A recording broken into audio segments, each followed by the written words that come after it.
Bagfuel, baby. Everybody's mad at me because I'm saying that the veteran rappers need to stop putting out music, not because they can't rap, not because the music might not be good. There's no place to expose y'all and sell y'all records, right? I don't want to go to SoundScan and expose certain rappers because they get mad at me when I'm saying this, right? When you put their numbers out there? Yeah. If I put their numbers out because everybody's trying to spin this and saying, like, I think that older rappers don't have talent or they don't have something to say. I'm saying that this is about money. I'm a businessman. You know what I'm saying? So if I'm managing Grandmaster Caz, right, and we going to do shows off our catalog, I'm saying, Caz, it's no reason for us to make new music because there's no place for them to play it. There's no place for them to appreciate it or even for you to get your value from it. How do you feel about that? I don't totally disagree with your assessment of that. I think most people take it personal for the fact that it sounds like just because artists are older, you think, and they hip-hop, specifically hip-hop, because the story is no other genre of music has that attitude toward older artists. And I think it's kind of different because hip-hop is a new art form. So hip-hop's audience from the first, like the people that used to listen to me and were inspired by, they still alive. They still out here, except their grandparents and shit now. I mean, they live in different lives than running around going to concerts and buying records and all that. Do they still appreciate us? Yeah, of course, because we're their childhood. They grew up on us. Do they want to hear us do music right now? That's kind of iffy for me, too. Okay. You know what I mean? I'm not running to the studio like, I need to put a Grandmaster Caz record. I'm thinking, who the fuck is going to... You know what I mean? You know what I mean? Just as a niche thing, maybe, for your audience, for the old school, for that era that will dig it, but if you're out here trying to get spins on the radio and SoundScan and Spotify and all that, I don't see it. I really don't see it. I don't know. I think people need to decide what they want. And what I'm saying is when Jay-Z transitioned and he was rapping more about his corporate lifestyle, people wanted to hear the drug bars, right? Right, Still. right. But now the number one complaint is Pusha T always rapping drug bars. you dig what I'm saying?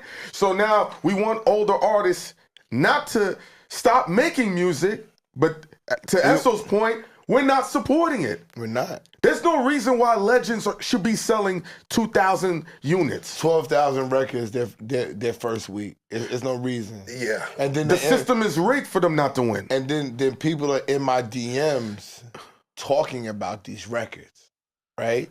So I'm saying, if I really in these people's whole feelings and say, this person only did 12,000 their first week. This person didn't chart the first week. This person, crazy, Caz. This person only sold 5,000. These are the people who you tell me have magnificent projects out right now. They're not selling nothing. They're not making any money off of anything. So my thing for them, Caz, is this, right? If I was doing this at my age and nobody was feeling me, everybody that knows me knows I'm like I wouldn't be doing this. I wouldn't be just doing it because I love it. I want it to be received. I want it to be revered. I want a Hollywood star. That's not a secret. Everybody knows it. Everybody laughed at me when I first said it. I want a Hollywood star when this shit is all said and done, my nigga. I'm not doing this for no reason. I got right? you. So if you're not receiving me, if Caz like, I don't need to talk to this nigga.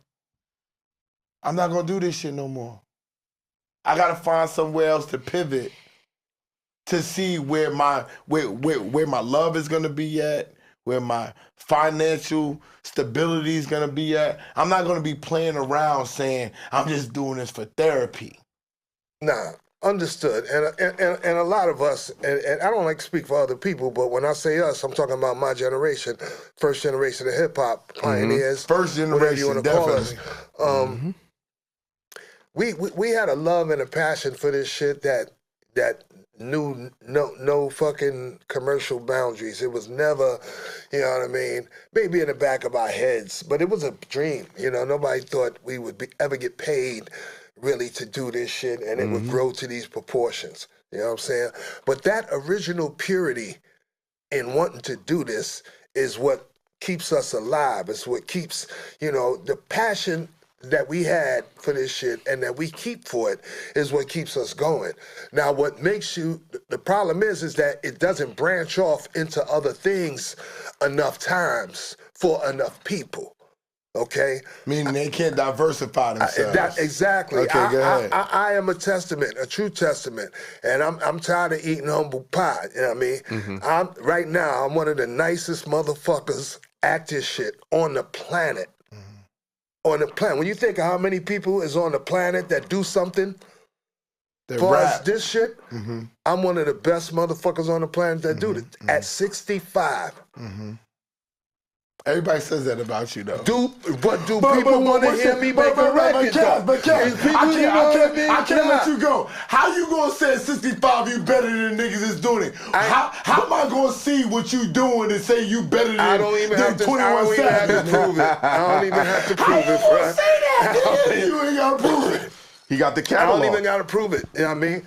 Ask the people that you really love and respect and think that they the greatest. They say ask that. them, They say and you they gonna ill. point to me. So they say you ill. They say you ill, but I'm saying if I'm a young nigga, I'm not these YNs. I'm not taking a word of this nigga right here. How the fuck you gonna prove to me you ill? Understood. Nigga? I'm not trying to prove to you that I'm ill, though. I'm not trying to prove to you I'm ill. The trickle-down effect for whoever you think is ill right now, trace them back, and it's going to lead to me anyway, whether you know it or not. So I'm not trying to prove to you or nobody that I'm ill. I was just stating the fact that me right to now at 65, I can rap just as good as any nigga on this planet. But do people want to hear me? No matter how good I am, no matter how lyrically inclined, no matter how my skill level is, it'll be like, oh shit, that nigga but are you gonna buy my records? Am I gonna get a hit album out of this? Is my career gonna start all up? Nah, hell no. Okay? But if you want to come to the hip-hop museum that's being motherfucking built in the Bronx, you in there. I'm in there. I'll build it. Okay, I designed the such and such thing in there. Okay, 110% facts. If you want to hear me on the radio, I'm on Rock the Bells Radio. I've been on Rock the Bells Radio for 4 years, Monday through Friday, every morning, 10 a.m. to 1 p.m. I don't have to rap. I don't have to prove to nobody I can rap. I've transcended. You started rap, nigga. Exactly. But I'm saying the love, the point I was trying to make, I wasn't trying to pop myself on the back. I'm saying the love, the passion, the bars, and all that shit is still here. It's still in me. You know what I mean? But is that the way that I want to, you know, at 65 and oldest, you know, is that the way I want to still exhibit what I am and who I... No, I'm much more than that now. So I don't have to prove that I'm that. Gotcha. I went to the highest level that I could at that. And now I got people out here that, because I was that good, they're that good. If it wasn't for That's y'all good niggas, enough for me. If it wasn't for y'all niggas, we wouldn't be here. I'm gonna keep it 110% fact. If it wasn't for y'all niggas rapping and doing what y'all was doing and word playing and wearing the clothes y'all was wearing, it's like we wouldn't be on the mic right now. Ain't here.